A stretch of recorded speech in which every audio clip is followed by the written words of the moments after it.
Buenas tardes, muchísimas gracias a todos por haber acudido a esta presentación que organiza el CLAC, la editorial Lumen y el Real Centre Artístic, la presentación de Usuras y figuraciones, la poesía completa de Carlos Barral.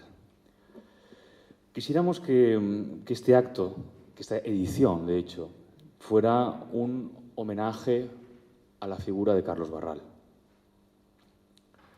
Creemos que Barral y también su generación en general merecen una nueva lectura por parte de una nueva generación. Creo que hablaremos de eso, hablarán de eso tanto Gonzalo como Malcolm y luego quizá en un coloquio si se tercia. Creemos además que la mejor manera de reconocer, de homenajear a Carlos Barral es reconocerle en la dimensión, en la vocación que él siempre pidió para sí mismo, que es la de poeta. Barral fue muchas cosas, hizo muchas cosas a lo largo de su vida y las hizo muy bien, pero él siempre se quiso, por encima de todo, poeta. Como dijo Jaime Gil de Biedma en la presentación año 79 de Usuras y figuraciones, la primera edición de Usuras y figuraciones, los españoles no soportan que alguien haga bien dos cosas. Y fue el caso de Barral, que no hizo solo dos cosas bien, sino muchas más. Barral, como todo el mundo sabe, fue un gran editor, el gran editor de la vanguardia española de la segunda mitad del siglo XX, una labor ya muy estudiada e incluso mitificada. Estuvo al frente de Seix Barral y renovó la cultura de este país en unos años muy difíciles, todavía en plena dictadura. Y también fue un brillante memorialista, un extraordinario prosista.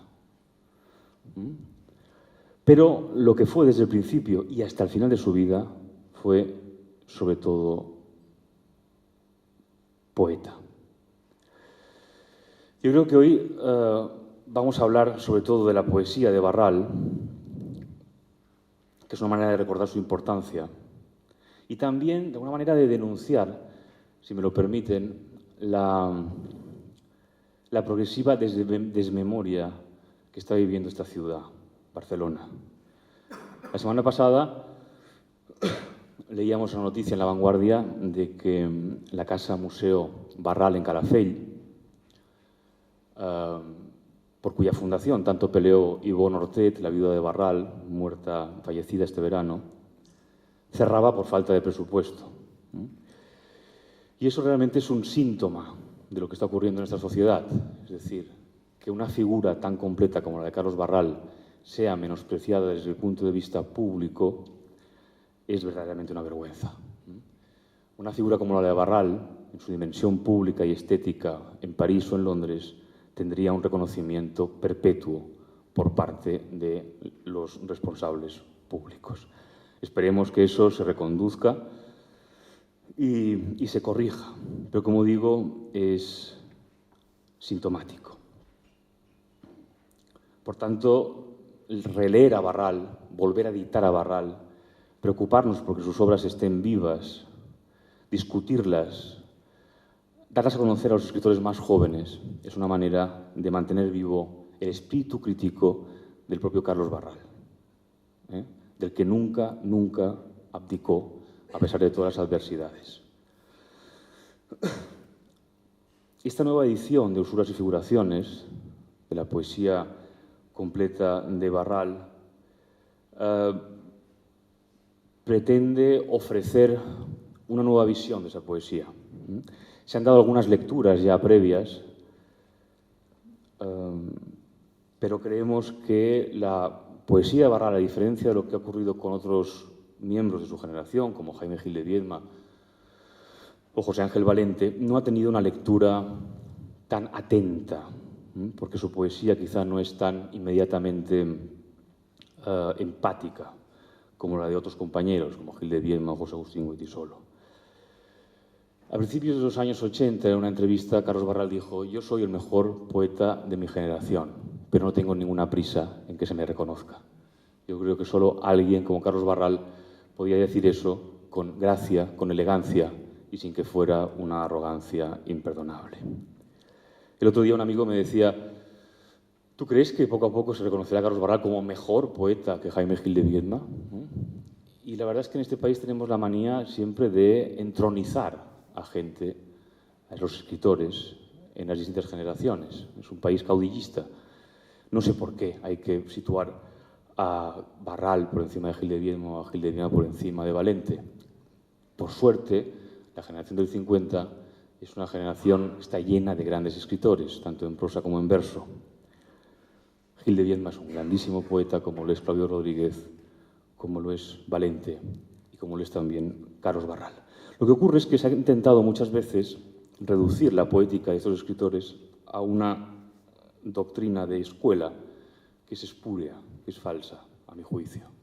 Y eso, de alguna manera, ha opacado la singularidad de cada uno de estos autores. Barral, en muchos aspectos, es un escritor opuesto a Gil de Viedma y a Abel de Ferraté, por ejemplo. Coinciden en algunas cosas, pero en otras es completamente, diametralmente opuesto. Lo dijo él en una entrada de su diario de los finales de los años 50, que cito en el prólogo. Está Barral preocupado por precisamente esa política de escuela que, a su juicio, de alguna manera desdibujaba su propio proyecto, como finalmente ocurrió. Como decía al principio, creo que esta generación necesita una nueva lectura por parte de una nueva generación. Es una generación que está muy viciada por el anecdotario. Todos ellos, o muchos de ellos, fueron escritores que murieron prematuramente, casi con 60 años, Gil de Viedma, Barral, Juan Benet. Y su posteridad ha sido administrada por mucha gente que los conoció, ¿no? Y que, de alguna manera, ha divulgado la leyenda de su personalidad. Y todavía ahora, lo comentamos muchas veces con Gonzalo Torné, precisamente, nos encontramos con personas que conocieron a estos escritores y pues, nuestro entusiasmo o nuestra lectura crítica de esa obra siempre queda empañada por comentarios acerca de su vida privada, acerca de su forma de comportarse en sociedad, cosas que sinceramente a nosotros ya nos importan muy poco. Lo que nos importa es su obra, en este caso la poesía de Carlos Barral. Yo de momento no voy a decir mucho más, voy a presentar a las personas, a los amigos que me acompañan hoy para este homenaje. En primer lugar, a Gonzalo Torné. Gonzalo Torné es un excelente novelista, a mi juicio el mejor novelista de nuestra generación, lo he dicho por escrito, en público, y además es un novelista que ha prestado mucha atención y sigue prestando mucha atención a la poesía. Hace poco ha escrito un artículo en Letras Libres titulado, si no recuerdo mal, La restitución de la generación del 50, que apunta un poco en esa dirección, que decía de proponer una nueva lectura de muchos de estos escritores. Gonzalo Torné ha sido un lector, es un lector muy atento de la obra de Jaime Gil de Viedma, de Juan Benet, de Juan Marsé, de José Ángel Valente, y son autores que él reconoce como antecesores suyos, es decir, autores que han ejercido un influjo muy concreto y muy fértil en su propia obra novelística y crítica, porque Gonzalo también, además de buen novelista, es un excelente crítico. Luego tenemos a Malcolm Otero Barral, excelente editor de esta ciudad, nieto de Carlos Barral y autor del epílogo del libro. Malcolm ha escrito un epílogo excelente, muy medido. Yo sé que para él es muy difícil hablar de su abuelo y de su familia.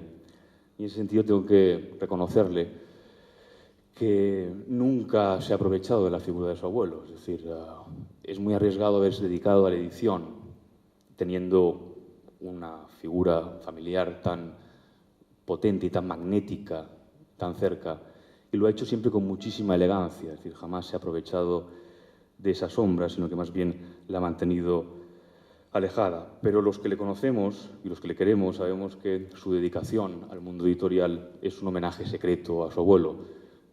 Cuando nos conocimos hace ya casi 20 años, yo le pregunté, ¿y por qué has estudiado economía? Me sorprendía, ¿no? Malcolm es licenciado en económicas. Y me dijo, estudié economía porque no quiero que me pase lo que le pasó a mi abuelo. Es decir, que no pudo continuar su proyecto editorial porque precisamente no controlaba esa dimensión práctica del negocio. Así que, como ven, digamos, esta edición es también un testimonio de amistad, de conversación, una conversación que sigue y a la que todos ustedes también están invitados. Y sin más, le cedo la palabra a Gonzalo y después Malcolm cerrará. Bueno, gracias Andreu y gracias a todos por venir. Buenas tardes.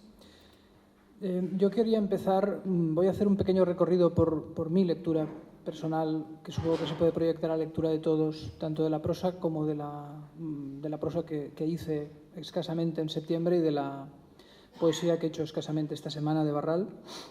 Y me gustaría empezar recordando un título de un libro que no tiene nada que ver con lo que vamos a hablar hoy y que ni siquiera es el autor, pero que el título era muy llamativo, que era Cómo hablar de los libros que uno no ha leído.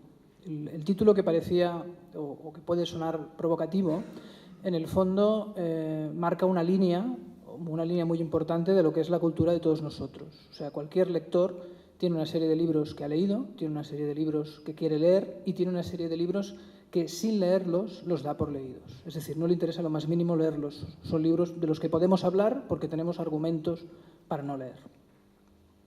Empiezo por aquí porque, tristemente, a la luz de lo que luego ha sido la lectura de Barral, yo, dentro de la generación del 50, tampoco es que sea un lector muy exhaustivo, pero era un escritor que no tenía intención, en principio, de leer. No me parecía que había ningún motivo, y cuando digo motivo quiero decir presión de tus amigos o insistencia social o una curiosidad impuesta por leerlo. Me parecía que habiendo leído a Ferraté y habiendo leído a Gil de Viedma y habiendo leído a Valente, ya había cumplido con esta generación del 50. Empecé a leer las memorias de Barral, como se empieza a leer, yo creo que casi todos, por una transmisión de entusiasmo por parte de su editor, en este caso de Andreu, que me decía, y de otros amigos, pero fundamentalmente Andreu, que me decía, tienes que leer este libro porque este libro es excepcional, ¿no? En principio, mi reticencia al libro de las memorias de Barral, y empiezo por aquí porque tiro un poco del hilo de lo que decía Andreu, de cómo la figura del editor ha tapado la figura del escritor. No me parecía nada interesante, primero porque el género de memoria de editor no me parece especialmente seductor. Esperaba un libro igual como lo de Calasso, ¿no? Un libro sobre cómo contraté este autor y qué muebles tenía en el despacho. Y también me parecía que como la figura estaba muy marcada por el anecdotario, ¿no? Iba a ser un libro pues me fui a tomar una copa con este, o me fui a tomar, y como no soy un lector muy fetichista, me parecía que la cosa no podía tener, o no tenía por qué tener un interés excesivo. No exagero nada después de esta poco motivante introducción, si digo que la lectura posterior del libro, que no es un libro ni de sostén fácil, porque debe tener como 1500 páginas, ni siquiera de lectura fácil, porque es largo y además es una prosa articulada y muy densa, fue para mí ha sido para mí un deslumbramiento y un descubrimiento de un escritor y de un prosista. Si digo de primer orden, rebajo la impresión que me llevé. Escribí el artículo que decía Andreu sobre la restitución de la Escuela de Barcelona por un tema muy concreto, porque me parecía que una de las operaciones increíbles o realmente destacables que hace Barral en ese libro era la constitución de una prosa relativamente novedosa dentro de la literatura en lengua castellana. Yo decía allí, voy a repetirlo porque es muy breve y escrito queda más o menos más preciso de lo que podría decir yo ahí, ¿no? Hablaba tanto de la prosa de Barral como de la prosa de Gil de Viedma, pero más específicamente en este caso de la de Barral. De lo que se trataba aquí era de extirpar a la prosa castellana sus resabios líricos, la tentación de la consigna y la corrupción del dialecto fascista. Lo que Jaime Gil y Carlos Barral se planteaban es la elaboración de una prosa que sea receptiva a los matices de la sensibilidad y capaz de articular moralmente, gracias a una sintaxis compleja, la memoria personal. Una prosa que vaya más allá de la descripción lírica y la exposición de fulgores más o menos epifánicos, del apunte costumbrista y del anecdotario de sobremesa. elementos omnipresentes, aquí exageraba un poco, en el caudal dominante de la prosa en castellano, incluida, mucho me temo, la latinoamericana. A mí me parece que hay una operación sintáctica en estas memorias que es también una operación moral, que es un poco el resumen de lo que he dicho, ¿no? Que es la capacidad de una prosa que pueda decir muchas cosas, que pueda atender no solamente a los movimientos íntimos y morales de la persona, sino también a lo que transcurre más allá, ¿no? Es decir, al análisis social y al análisis político, que contrasta mucho con una prosa castellana, digamos, de orden lírico, una prosa que Juan Marsé ha definido como prosa de sonajero, digamos, una prosa que renuncia a sus dimensiones intelectuales y que renuncia a sus dimensiones morales, una prosa que suena bien, digamos. Me parece que gran parte del valor de la prosa de Barral es esa asunción de hacer un instrumento casi de transmisión civil de pensamiento que también se refleja en la poesía. Aquel artículo iba centrado en la prosa como instrumento, pero había muchas más cosas muy, muy interesantes en las memorias que están ocultas en esa idea o en esa imagen que no niego, pero que no agota el personaje del editor marinero y del personaje icónico, ¿no? Por ejemplo, había una cosa muy sorprendente en castellano, al menos en lo que yo he leído de prosa castellana, que la inteligencia de Carlos Barral es una inteligencia amable. Normalmente las inteligencias en prosa son inteligencias agresivas, son inteligencias que se abren espacio a base de hachazos. La de Barral, siendo un hombre aparentemente muy inteligente, desde luego lo era a tenor de las memorias, pero también un hombre con éxito y un hombre con una enorme capacidad de seducción, una cosa que destaca mucho es que tiene una mirada muy comprensiva con los defectos, con las particularidades de las personas que le envuelven. Por otro lado, son rasgos que encuentro en la prosa, pero que también encuentro en pinceladas en la poesía. Por otra parte, también es un gran retratista, extraordinario, además de todas las memorias, además de toda la exposición de su trabajo como editor, pero es un gran retratista. El retrato de Joan Petit, ¿no? el hombre que trabajaba con él, digamos, en la editorial, los retratos de sus amigos, son de un enorme vigor y de una enorme capacidad de comprensión, siendo, ya digo, una persona con una enorme personalidad, que a veces lo extraño es que cuando uno tiene tantas cosas que decir sobre sí mismo, luego tenga esa mirada exterior. Y otra cosa que me gustaba mucho del libro, y ahora ya entronco inmediatamente con la poesía, es que el libro de las memorias de Barral es un libro que de alguna manera evoluciona. Voy a resumirlo en una forma insoportablemente quiásmica, pero que espero que se entienda. Es un libro que empieza contraponiendo la grisura realmente desmoralizadora del arranque del franquismo con las primeras complicidades o con las primeras amistades del grupo, o de su grupo, ¿no? Digamos, la alegría privada frente a una desmoralización pública absoluta.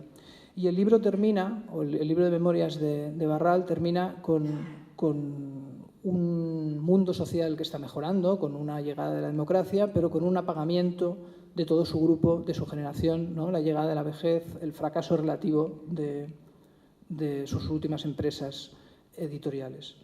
La frase que para mí resume esa construcción, digamos, que se va oscureciendo de las memorias, sería una que dice: en medio de un vacío aterrador, de un universo frío que traspasa el calor de los afectos cercanos. Es decir, la frialdad del exterior, la dureza del envejecer, ya sobrepasado o ya no permite que uno se caliente, digamos, o viva con afecto de sus amistades. Y en esa línea están esos retratos finales que son absolutamente muy emocionantes, ¿no? de la muerte de Costafreda y de la muerte de Ferrate. Esto por lo que respecta a la prosa, pero diré una cosa más que me permite entroncar con la poesía, y es que el libro de memorias está recorrido, sobre todo a partir del segundo volumen, por una especie de tragedia personal, o a mí me parece que está recorrido por una especie de tragedia personal, que es la deposición o el aplazamiento de su voluntad o de su vocación de poeta. En gran medida por por la asunción de la responsabilidad que él tiene de llevar su empresa editorial y el proyecto editorial adelante, ¿no? Casi, me parece que hasta 3 veces en las memorias cuenta una especie de encerrona, vamos a llamarle así, que le hacen Gil de Viedma y su mujer y algún otro personaje diciéndole, bueno, lo que tienes que hacer es tomar la responsabilidad de tu editorial, ¿no? Y hacer un proyecto editorial y publicarnos a todos nosotros y visualizarnos a todos, aunque eso te cueste apagar la llama de la inspiración poética. Esto está presente, no desde un punto de vista de lamentarlo, porque yo creo que no es, el personaje prefiere siempre mirarse de manera más irónica que no de manera pues haciéndose el penoso y lamentándose, pero está muy presente, ¿no? Para alguien que ha empezado leyendo las memorias, que sale convencido de la lectura de las memorias, de que poco menos que su tarea poética ha sido un fracaso, sorprende luego mucho encontrarse o al menos a mí me ha sorprendido mucho encontrarme con este libro. Es decir, me da la sensación de que el grado de exigencia de Barral como poeta, o el grado de exigencia pública, luego contrapunteado por lo que decías de que se consideraba un gran poeta, es el resultado de compararse con el proyecto o la ambición ideal, es decir, con la idea de la cantidad de horas que le hubiera gustado dedicar a la poesía y con la cantidad de buenos poemas que le hubiera gustado escribir. Pero desde luego no se relaciona esa sensación de tragedia y de pérdida con lo que nos encontramos en esta poesía reunida. Más brevemente, yo no soy crítico de poesía y no me siento con capacidad para formular la poética de Carlos Barral, pero sí que me gustaría, antes de dar la palabra a Malcolm, señalar 4 o 5 puntos que a mí me han parecido destacables y que igual también puede ayudar a configurar la lectura. Bueno, he empezado por el principio, digamos, he empezado por Metropolitano, que es un poema que tengo que reconocer que me ha costado un poco entrar. Me parece un poema rilkeano o de orden rilkeano y solo se me ocurren 2 cosas que decir. Una, qué cantidad de poetas buenos en la tradición española han salido huyendo de Rilke, ¿no? Qué buena cantera es de poetas, ¿no? Y que creo que a Barral el rilkeanismo del que se quita, porque se quita expresivamente totalmente, le sirve para hacer en este libro 4 o 5 poemas sobre animales. Hay sobre un perro, sobre un animal que no sé muy bien qué es, una especie como de tigre, ¿no? Hay otros, un celote, hay otro sobre un gato. Esa mirada, ese intento de mirar la realidad a través de los animales, ¿no? Es lo que le queda de esa influencia de Rilke que se ve en ese primer libro del Metropolitano. Me han parecido excepcionales muchos poemas de Usuras. Yo creo que uno de los problemas de Barral como poeta es que no permite de ninguna manera ajustarse a esas 2 bandas o esos 2 grupos de poéticas enfrentados en las cuales los de mi generación hemos tenido que aprender a leer, ¿no? La poesía del ser y la poesía de la experiencia, que nos podríamos alargar sobre las deficiencias de cada una de las 2, pero que ninguna de las 2 puede acoger ni comprender a Barral, que tiene elementos, posiblemente los elementos más interesantes son elementos transversales a esas dos poéticas.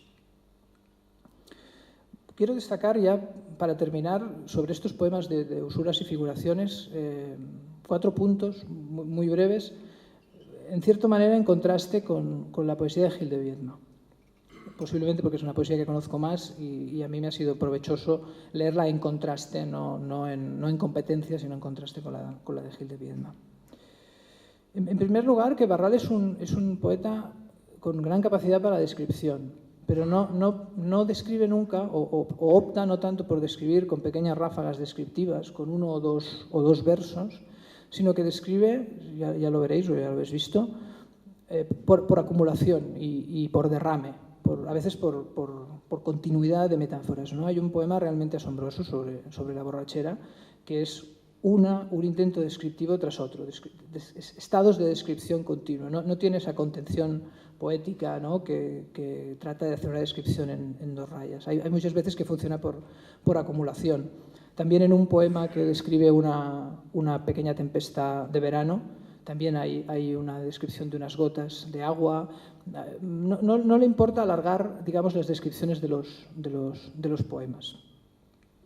En segundo lugar, aunque recurre al monólogo dramático en muchas ocasiones, a mí me ha sorprendido también, en contraste con Gil de Viedma, que cuando habla del yo, ese yo no es un yo muy preciso, no es un yo muy localizado. Los poemas son, sobre todo, interesantes cuando la voz narrativa que habla se desdibuja. Hay un momento que dice, cuando escapa del rito de sí mismo, cuando se desdibuja esas máscaras desde las que supuestamente hablaba. Yo creo que es muy interesante, sobre todo Barral, cuando se desdibuja el punto de vista donde está hablando. Uno de los efectos de eso, es el tercer punto, es la capacidad que tiene para verse desde diversos, lo explico mejor, cómo se ve, esté donde esté, ve a un yo pasado o a un yo futuro. Es como si cuando el personaje se concentra, el tiempo temblase y fuese capaz de acceder a cualquier punto de su pasado. Y finalmente diría que así como estamos acostumbrados a la poesía de Gil de Viedma, que es una poesía muy aforística, que resume, normalmente sus poemas terminan en un aforismo o terminan en una sentencia, la poesía de Barral tiende más a la configuración de imágenes, tiende más a epifanías de la visión, no tanto de dos o tres frases o de dos o tres sentencias de conocimiento. Yo diría que se podría decir que Barral lo que tiene es una sabiduría de la mirada, crea unas estampas que nos ofrecen una condensación de tiempo, una condensación de personajes. Bueno, estos 4 puntos los señalo como poéticas o como miradas tentativas a la poética. Y por último, el último punto, en la poesía posterior y en la poesía sobre todo en el libro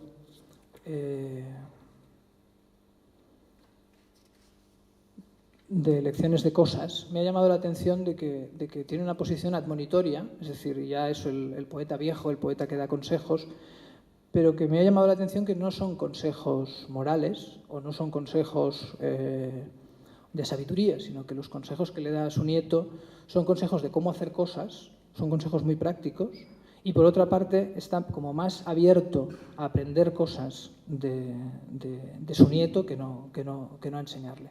Pero en cualquier caso, como tenemos al nieto aquí, pues le cedo la palabra y que nos diga. En fin, como ya digo en el pequeño epílogo que he hecho en esta edición, por cierto, la edición es maravillosa. Ya dije con las memorias que decía que cada libro dice, Juan Ramón decía, cada libro dice en cada edición cosas diferentes. En esta edición el libro dice cosas mucho más bonitas que en ediciones anteriores, aunque el texto sea el mismo. En fin, yo aquí os estaba refiriendo a lo anecdótico. Para mí la poesía de Barral es siempre anecdótica, porque a mí me refiere a la anécdota de mi experiencia familiar. No solo la vivida, sino la recordada, la explicada. Y muchísimos de estos poemas me llevan a recuerdos, con lo cual, obviamente, yo no estoy aquí para hacer un juicio de la poesía, pero reconozco todos los elementos, no del Barral público, sino del Barral íntimo que yo conocí. Desde la cosa más filológica, Barral tenía una manera filológica de acercarse a las palabras, y eso se ve mucho en la poesía, sus propias obsesiones, como son la muerte, pero tú hablabas de este tigrillo, que es un ocelote que le regaló Jaime Gil de Viedma, que es uno de las anécdotas más repetidas en el entorno familiar, o hay, por supuesto, en la parte que a mí me toca más de cerca, que son los versos que están contenidos en Lecciones de Cosas, pues obviamente casi todos los versos, casi todos los poemas se refieren a cosas que recuerdo o que me han sido explicadas. Yo me acerco a estos versos con nostalgia. Barral es un escritor nostálgico porque siempre, de hecho, el mundo del mar, el mundo de Calafell y el mundo de la playa no es más que que un canto a lo que está perdiéndose, a lo que se pierde. Ahora ya está totalmente desaparecido. De hecho, ha desaparecido casi la mayoría de la familia. En el prólogo digo que efectivamente han desaparecido todos los que formaban la generación. Por cierto, casi todas las generaciones les pasa lo mismo. Los del 27 tampoco querían ser del 27. Lo de las generaciones es una etiqueta que siempre es muy restrictiva, ¿no? Las taxonomías siempre son injustas. Pero han desaparecido, como decía, los coetáneos y, por supuesto, han desaparecido la mayoría de los poetas de su generación y de los escritores de su generación, con alguna excepción, pero ha desaparecido también el mundo familiar. Él canta a cómo desaparecerán demasiado pesadas las barcas de Calafell, y efectivamente barcas no queda ninguna, pero tampoco queda su mujer, mi abuela, Ivonne, tampoco queda ninguno de sus hijos gemelos, a los que dedica aquí un poema muy bonito, que acaba gemelo Marco y gemelo Darío, gemele Castoris, que desaparecieron los dos muy prematuramente. Es decir, el mundo barraliano se ha ido destrozando. En cuanto a la comparación aquí que hablábamos con Gil de Viedma, él siempre se quejaba de que la posteridad le era más difícil porque no iba a tener discípulos, porque los demás tenían discípulos y él no. Y es que la poesía barraliana y el mundo barraliano es en sí mismo bastante inimitable. Cuesta mucho ser un discípulo de Barral. Lo cuento en el prólogo, pero bueno, como alguno de ustedes no lo habrá leído, una de las anécdotas poéticas de Carlos Barral con su nieto, que soy yo, bueno, tiene dos más, pero soy el que hoy está aquí, es que una vez, pues, una Semana Santa, pues tenía que escribir un poema, y entonces, pues claro, si tienes un abuelo poeta, pues lo primero que haces es acudir a tu abuelo para que te ayude. Y entonces hicimos un poema que tenía un verso quebrado y que tenía y decía el Mistral amarillo. Y yo me fui con mi poema totalmente contentísimo a clase y me suspendieron. Me dijeron que eso del verso quebrado, menuda trampa es esta, esto no es nada, esto no rima ni por arriba ni por abajo, que es un Mistral amarillo si los vientos por definición son transparentes. Vamos, fue un cero redondo. Entonces, para eso no me sirvió mi abuelo. En cualquier caso, yo quiero decir que con la lectura de estos poemas, lo que decía es que todo el rato me vuelven recuerdos. Hablabas de los perros, sobre todo hay tres poemas que más o menos heráldicos que hablan de un perro. Mi abuelo tenía un perro que se llamaba Tarik, al que le puso Tarik porque le querían poner Tarik a mi hermano y para evitarlo le puso Tarik al perro. Y era un pastor belga, ya sabéis, negro, que tiene como esos pelos que caen. Y entonces mi abuelo estaba obsesionado en ese momento con el logo de una petrolera, de unas gasolineras que se llamaban Ajip o Ajip, y que era una especie de perro de 6 patas que tenía la cabeza vuelta hacia atrás y con una especie de lengua flamígera. Y entonces para mi abuelo ese perro era digamos, la versión clásica y viva de aquel perro de 6 patas que tenía un logo de la gasolinera, que a él le tenía en aquel momento, por lo que fuera, fascinado, ¿no? Todos los versos, siempre supongo que todos los poetas responden a algo. Claro, mi abuelo, no siendo un poeta de la experiencia en el sentido que lo decimos ahora, ni ninguno de los epígonos que ha habido después, pero para mí todos estos poemas responden a alguna experiencia. Muchos de los poemas de aquí son poemas de amor a mi abuela Ivonne, mi abuela, que nunca se dedicó, por supuesto, a nada relacionado con la literatura, recordaba de memoria algunos de los versos de amor que le había hecho Carlos Barral. Y cuando los he releído, la verdad es que esta lectura, la he leído muchas veces, pero esta lectura que hice para pasar algunos pasajes para el epílogo, la verdad es que me dio cierta tristeza y melancolía de comprobar cómo todo ha desaparecido, ¿no? Ahora que hablabas de lo de la Casa Barral, ojalá que no pase, pero sí tengo la sensación de que el mundo de Barral pues, obviamente ya no está. Espero que queden estos versos para siempre y que alguien los vaya leyendo a lo largo del tiempo, pero sí tengo la sensación un poco triste de que todo el mundo de Barral va desapareciendo. Que ya no queda nada, no quedan los amigos, no quedan las personas, no queda la familia, no queda la playa, no queda el paisaje. pero queda la poesía. Y la poesía de Barral, lo que está demostrando, creo yo, es su enorme capacidad de resistencia. Quiero decir, aparte de otras cuestiones abstrusas que están estudiadas en el prólogo, con respecto a las diferencias muy importantes y muy hondas entre la poesía de Carlos Barral y muchos otros de su generación, Barral hace una operación radical en muchos aspectos, se distancia por cuestiones de influencia y también, sobre todo, creo yo, por cuestiones de estilo.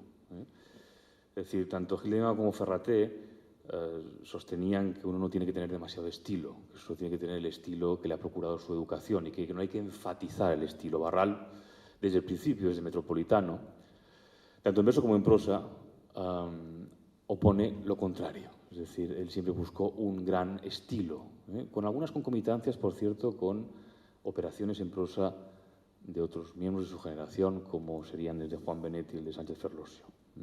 Hay algunas cosas comparables, extrañamente convergentes en algunas zonas.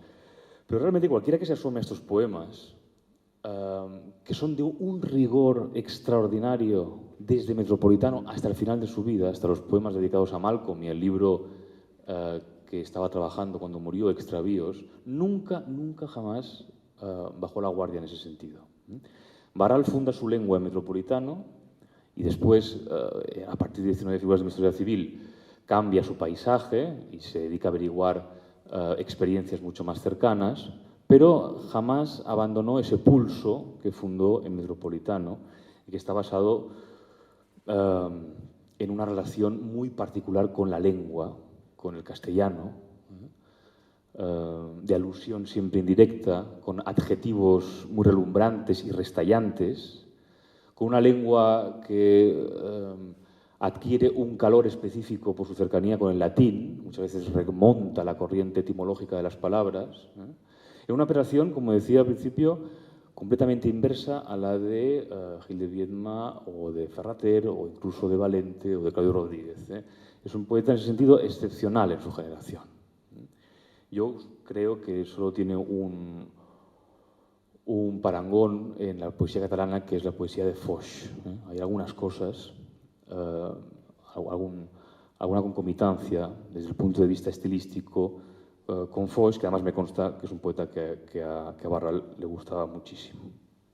Y en ese sentido creo además que esta poesía está ejerciendo ahora, por así decirlo, una especie como de misión, de custodio de la expresión, que quizá no estaba tan contemplado al principio. Es decir, estamos viviendo una especie como de desistimiento, de destrucción de la expresión en todos los órdenes, y de pronto asomarse a esta poesía supone volver a tomar conciencia de la lengua, de las posibilidades expresivas, sintácticas y léxicas que tiene en este caso el castellano, y también tomar conciencia de la degradación que ha tenido la expresión en todos los órdenes, también incluso en el literario. Yo creo que para... Sí, por favor. No, solo quería decir, comentar una cosa con respecto al hermetismo, al muchas veces comentado hermetismo de la poesía de Barral, que como decía tiene un origen muy etimológico en el uso de las palabras, y es una anécdota en un congreso en Canarias, que estaba con mi abuelo. Mi abuelo tenía una afición bastante continuada a beber, es decir, bebía bastante. Y de hecho hay un poema que en Lecciones de Cosas que dice excusando la copa siguiente, y que se refiere a cómo yo intento que deje de beber para volver a casa para que mi abuela no le eche una sonadísima bronca, ¿no? Entonces estábamos, como les decía, en este congreso en Canarias, y una presentadora, que no recuerdo quién es, pero no sé, una chica, sería una poeta local, lo desconozco, dijo, y mi abuelo estaba un poco, como os digo, pasado de copas, por no decir casi borracho perdido. Y entonces ella dice, porque su poesía es muy hermética, y él preguntó, ¿se refiere a envasada al vacío? Bueno, yo creo que para terminar vamos a leer cada uno de nosotros un poema favorito del libro, como homenaje y como invitación. ¿Empiezas tú, Gonzalo?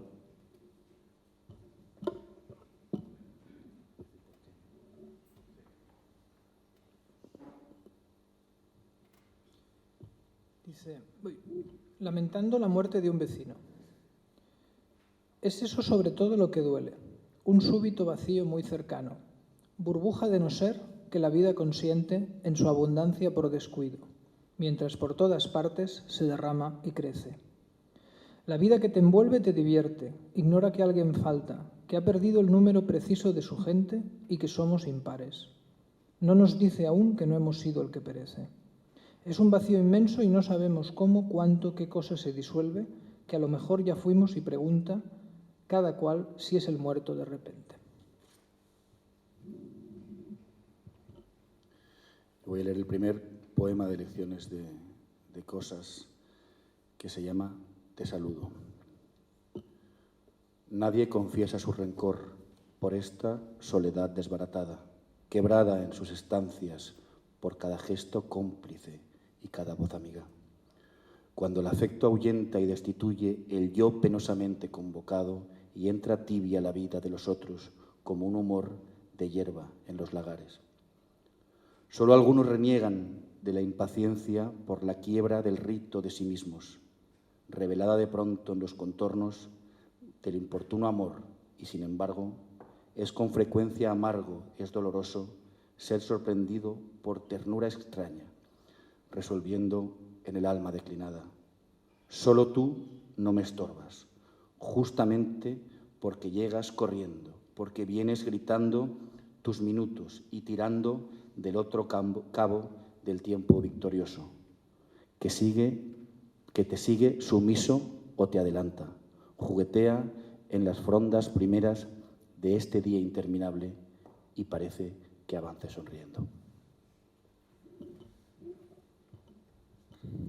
Yo voy a leer uno también de Lecciones de Cosas, el libro dedicado a Malcolm. Una de las cuestiones que más me impresionaron a la hora de estudiar esta poesía fue la extraordinaria intensidad de la poesía última de Barral. Barral, a diferencia de Gil de Viedma, no escribió mucha poesía, no fue un poeta nunca torrencial, un poeta, como él decía, escaso, pero siempre escribió poesía. Y el último tramo de su obra, el tramo en el que habla de una manera más cruda de un tema que siempre lo obsesionó, que es el paso del tiempo y la decadencia, es verdaderamente extraordinario. Creo que es uno de los pocos ejemplos que tenemos de estilo tardío en la poesía española contemporánea. Y en ese sentido, Lecciones de Cosas y Extravíos conforman una secuencia poética absolutamente sobrecogedora por cómo el propio poeta se observa a sí mismo avanzando velozmente ya hacia la muerte y hacia la destrucción, con esa vejez prematura que de alguna manera él también cultivó desde el punto de vista estético de su personaje.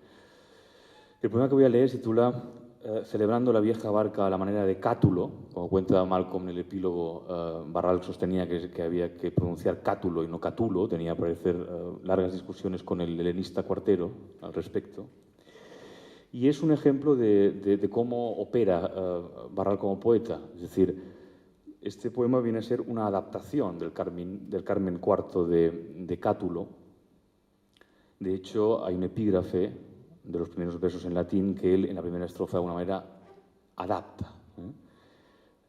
Y es la despedida de un barco, del barco de toda una vida, en su caso el capitán Argüello, esa barca de madera de vela latina, tan asociada a su personaje, pero es también una despedida de la vida, de un trayecto que está a punto de terminar, y es un diálogo además con dos gemelos, con sus hijos pequeños, como recordaba Malcolm.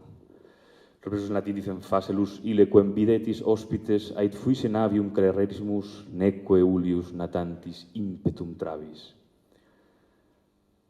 Que, por cierto, este poema también me impresiona mucho porque en sus diarios cuenta la elaboración del poema y lo estaba escribiendo cuando era eurodiputado en Estrasburgo. Ya saben ustedes que Barral, después de concluida su segunda editorial, después de cerrada su segunda editorial, Barral Editores tuvo que dedicarse a la política como